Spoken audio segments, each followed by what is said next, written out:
후보자님 수고 많으십니다. 네. 여기입니다, 여기. 네네. 네. 제가 국회의원 하면서 참 인사청문회 참 많이 했었는데요. 이번처럼 생각이 많은 인사청문회는 처음이었던 거 아닌가 싶어요. 그리고 제가 지난 정부 윤석열 정부 때도 청문회 할 때는 후보자들한테 신상과 관련한 질의는 안 했었던 것 같습니다.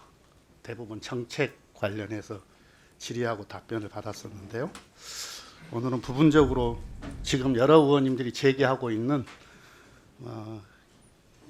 의혹 이런 문제들에 대해서 잠깐 짚지 않을 수가 없습니다. 저도 유감스러운데.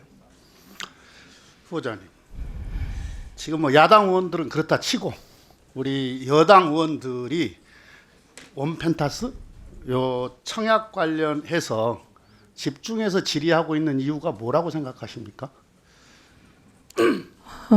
국민 눈높이에 맞지 않다 그 말씀인 걸로 보입니다. 뭐 그런 면도 있고요. 지금 우리 정부가 지금 부동산 시장을 안정시키기 위한 여러 대책들, 여러 정책들을 펼치고 있지 않습니까? 이 부동산 시장을 안정시키기 위해서는 물론 뭐 근본적이고 거시적으로는 자산 시장을 부동산 시장에서 생산적 금융 시장으로 옮겨내는 것, 이게 근본적인 대책일 것이고요. 단기적으로는 뭐 대출 규제나 세제 정책 이런 수요 억제가 있을 거고, 또 필요한 곳에 필요한 집들을 제공하는 공급 확대 정책이 있을 것이고요. 또 하나가 뭐가 있냐면은 공정한 시장 질서 확립. 그러니까 시장 질서 교란 행위에 대한 엄단 이것도 있거든요. 막 호가 막 올리고 막 이런 거 있지 않습니까? 근데 만약에 이 원 후보자의 이 원펜타스 청약이 만약에 부정 청약이었다면 후보자 개인적으로도 심각한 문제이겠지만 정책적으로도 이건 심각한 문제거든요. 정책의 힘은 신뢰에서 나오잖아요. 근데 만약에 이게 장관 후보자께서 이게 부정 청약이었다 이렇게 된다면 이 정책 우리 정부가 펼치는 정책이 힘을 잃을 거 아닙니까? 그래서 이렇게 집요하게 이 문제에 대해서 확인하고 후보자의 해명을 들으려고 하는 거예요. 후보자는 계속 억울하다고 하시지만 저는 방금 정일영 의원께서 말씀하셨던 내용의 상당 부분 저는 공감하는 편입니다. 오전에 진성준 의원님께서 이런 질의를 했어요. 전입 신고하지 않고 그냥 세종에 있는 직장에 계속 다닌 것, 주민등록법 위반 행위 변명이 안 된다. 그런 사정을 이용해서 주택 청약했다. 원펜타스 이전에도 이렇게 하니까 후보자께서 원펜타스 이전에 저는 한 적이 없다. 이렇게 답변을 하셨어요. 사실입니까? 저는 일반 분양 청약을 한 적이 없습니다. 이건 뭐죠? 소위 줍줍이라고 하는 무순이. EH 퍼스트 아이파크 청약한 네. 거 이건 뭐죠? 이건 물론 네, 그게 뭐 무순이라는 건데요. 낙점 되긴 아니 그거는 이제 무순이라는 건데요. 그러니까 가점을 따지지 않는 그냥 청약입니다.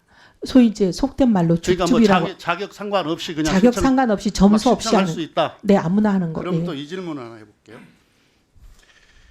총선 끝나고 정치에 대한 많은 생각이 들었어. 그때 정치를 접을 마음을 가지고 진성준 의원이 그 질의에 24년 이후에 집중적으로 청약했다라는 질문에 정치 접을 생각도 있어서 그때 했다 이렇게 말씀을 하셨어요. 방금 말씀드렸던 DH 퍼스트 아이파크 이건 총선 후입니까 전입니까? 전입니다.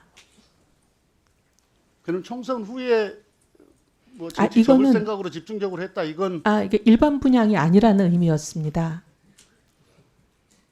일반 분양이든 뭐 무슨 분양이든 분양은 분양 아닙니까? 네. 그렇죠. 그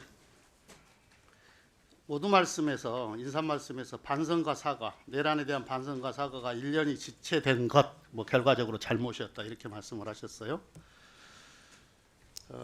요 내란 사태 이후에 불법 계엄 이후에 내란 옹호 탄핵 반대 윤 어게인 사실상 내란 동조하는 행위들을 하셨단 말이죠. 발언도 하셨고 그런데 헌법재판소 탄핵 판결을 보고 많은 생각이 있었다. 이렇게 이제 시점을 생각이 바뀐 시점을 그때 그렇게 말씀을 하셨는데 두 가지 생각이 들었어요. 지명 직전까지 당협위원장을 하셨잖아요. 근데 헌법재판소 탄핵 판결을 보고 뭐 많은 생각이 있었다. 그 생각이 바뀌었다. 이런 취지였다고 한다면 그게 진정으로 그런 생각이 있었다고 한다면 그 시점에 당협위원장도 그만두고 그 세력으로부터 이탈을 했어야 그 말이 진실이구나 이렇게 믿지 않을까요? 네. 근데 이탈하지 않으셨어요? 당협위원장 활동을 하셨어요. 네, 그 말씀에 대해서는 뼈 아프게 생각하고요. 그래서 제가 1년 동안 용기를 내지 못한 부분에 또 사과를 드렸습니다.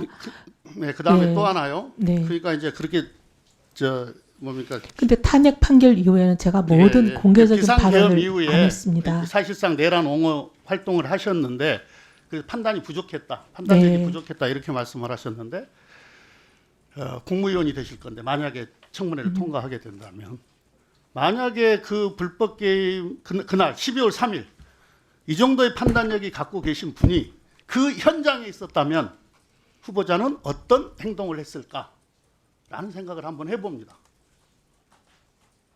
동조, 가담, 혹시 그런 행동을 하지 않았을까? 이런 정도의 판단력이라면 이런 생각 우리 국민들이 하지 않겠어요?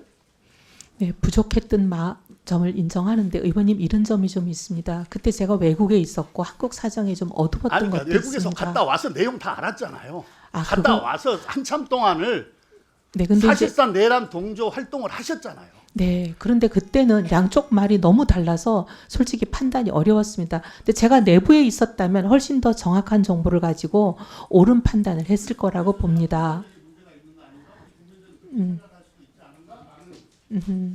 네. 뭔가 지엽적인 문제예요. 네, 왜냐하면 제가 발언을 끊었습니다. 그때부터. 아니 그 개혁 내란 동조 활동 사실상 내란 동조 활동이 집회에 나가서 한 거고 무슨 회의 때 이야기한 거지 방송에 나가서 이야기한 적 없다 이렇게 답변을 하셨어요. 예, 4월 4일 이후는 방송 안 아니 갔습니다. 그러니까 그 전에 그 전에 개엄 직후에 개엄 직후에. 그 탄핵 심판 요 상간에 아닙니다. 그때는 방송에 한 번 나갔습니다. 방송 나가셨잖아요. 네네네. 거기서는 제가 이제 아직 판단하기 어렵다. 좀 예단하지 말고 여러 가지 지켜보자. 그런 취지의 말을 했습니다.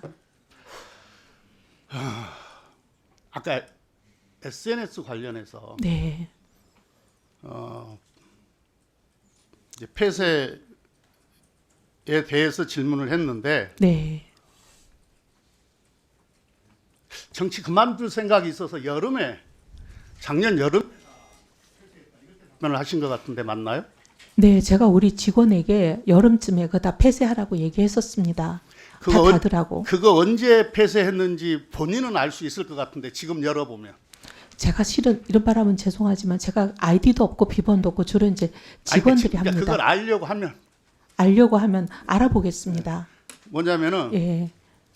근데 의원님 이거 다 저는 삭제하신 거예요.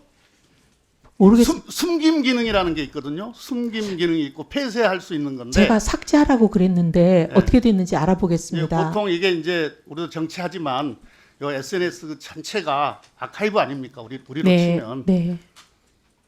그런데 의원님, 저는 제가 그게 여름입니까? 아니면은 지명 후입니까? 저는 아닙니다. 제 기억에는 분명히 당에 전당대회 끝나고 났던 걸로 기억합니다. 그럼 여름일 겁니다 아마. 한번 예. 그 본인 건 확인해 볼 수 예, 있는 것 제가- 같아요. 저도 뭐 기술적인 거 잘 모르긴 예. 하겠는데 하는데 근데 이제 그 관리하던 직원이 국민의힘 소속이라 지금은 제가 그 직원에게 뭐라고 말을 할 수가 없습니다. 예. 네. 근데 의원님 실은 SNS에 제가 올려져 있는 모든 것은 이미 다 언론에 다 나가 있습니다. 언론에 뭐 몇만 건이나 제 발언이 나와 있는데 그 SNS가 있고 없고가 제 발언의 이력을 추적하는데 전혀 별 영향이 없지 않나 생각합니다. 네. 네. 제 기억에는 전당대회 끝나고 나서 우리 직원에게 예, 근데 이제 그 직원이 지금 국민의힘 소속인데 지금 다 저를 향해 총구를 겨누고 있어서 제가 어떻게 뭐 말을 할지 그러면 더 알아보겠습니다. 쉽네, 열어보기가. 그러면 뭐 열어보기가 더 쉽지 않겠습니까? 자, 수고하셨습니다.